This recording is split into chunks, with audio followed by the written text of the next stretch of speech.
C'est évident, mais personne parle français, c'est quelque chose qu'on oublie. Ils aimaient pas les athlètes, ils aimaient pas les joueurs de foot en particulier. Tous les matins, tu te réveilles à 5h30, tu mets ton uniforme, tu descends, garde à vous, entraînement militaire, Ah apprendre oui. le marcher la cadence au pas, etc.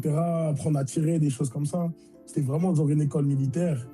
Et en même temps, on faisait du foot, donc c'était vraiment fatigant, c'était vraiment dur mentalement. Je suis arrivé, première chose, je donne mon passeport, mes papiers, etc. Je remplis des formulaires.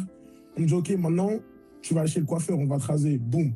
J'ai même pas de chambre, j'ai rien, je me fais raser la tête. Et on me dit, ouais, viens récupérer tes uniformes maintenant. En plus, on me fait courir sur le campus, parce que c'est une école militaire, du coup, on me fait courir. Du coup, je suis en train de courir à droite, à gauche, récupérer des uniformes. Ton quotidien là-bas, ça ressemble à quoi? Tu me disais réveil à 5h30. Mets ton uniforme, tu descends en bas, ce qu'ils appellent la formation militaire. En gros, c'est tu te réveilles le matin, ils chantent l'hymne des États-Unis. Tu restes en position d'attention à la cadence. Et après, tout le monde marche à la cantine. Tu vas en cours. Et entre les cours, tu as une séance de muscu. Tu finis tes cours et ensuite, tu as un entraînement l'après-midi. Je me souviens encore mon premier entraînement. C'était réel. Je m'en souviens. J'avais qu'une seule rep cet entraînement. Je devais faire un contre un D-line. Et je l'ai mis au sol. Et là, tout le monde a commencé à crier. Ça a fait Wouah, c'est le français, wow, un truc de fou.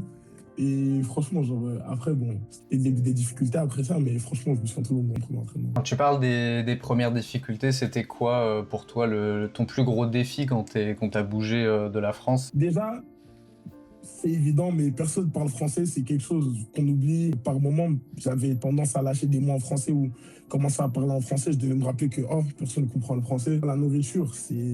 La nourriture américaine, elle n'est pas bonne. La qualité, elle est horrible. J'avais trop mal au ventre. J'avais beaucoup de problèmes d'estomac. J'avais tout le temps mal au ventre. En plus, au Nouveau-Mexique, il fait chaud. J'arrive en juillet, il fait 40 degrés. On a 2500 mètres d'élévation. J'ai des saignements de nez toutes les 2-3 heures. J'étais déshydraté. Les 2 premiers mois, c'était vraiment l'enfer. Je pensais à quitter.